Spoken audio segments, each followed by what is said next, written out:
আচ্ছা, আজকে আপনাদের কাছে বিরাট একটা ভাইটাল জিনিস নিয়ে এসেছি, যেটা হচ্ছে স্কুটিতে তেল বেশি খায় এবং মোটর সাইকেলে তেল কম খায়। কারণগুলো এক এক করে বলে যাচ্ছি, সেটা আপনারা দেখে নিন বা শুনে নিন।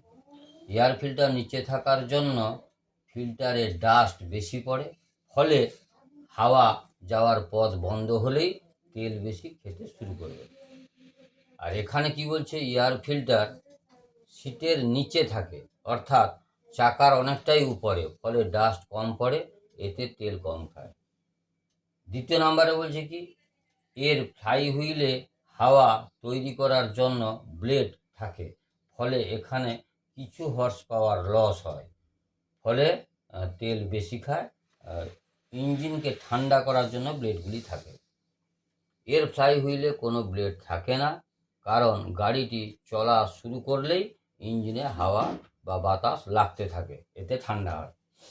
3 নম্বর, এর পিছন চাকায় অটোমেটিক কনভার্ট গিয়ারের পেনিয়ানগুলি থাকার জন্য পিছন চাকায় সবসময়ের জন্য লোড অবস্থায় থাকে, মনে হবে যেন জ্যামে ঘুরছে। আর ব্রেক শু জাম হলে তো আর কথাই নেই, তখন বেশি তেল খেতে থাকবে। এখানে কি বলছে, এর ক্লাচ সিস্টেম অয়েল ক্লাচ ইঞ্জিনের মধ্যেই থাকে, ফলে পিছন চাকা ফ্রি অবস্থায় ঘোরে, এতে কোনো লোড থাকে না, তাই তেল কম খায়। 4 নম্বরে কি বলছে, এয়ার পিছন চাকায় ব্রেক অ্যাডজাস্ট করতে হলে চাকা গরম অবস্থাতে করলে ভালো হয়, কারণ ঠান্ডা হলে ব্রেক করলে, ঠান্ডা অবস্থায় যদি ব্রেক করা হয়, তাহলে দেখা যাবে গরম হওয়ার পরে ব্রেক শু বেড়ে যায় এবং চাকা জাম হয়, এর ফলে তেল বেশি খাবে।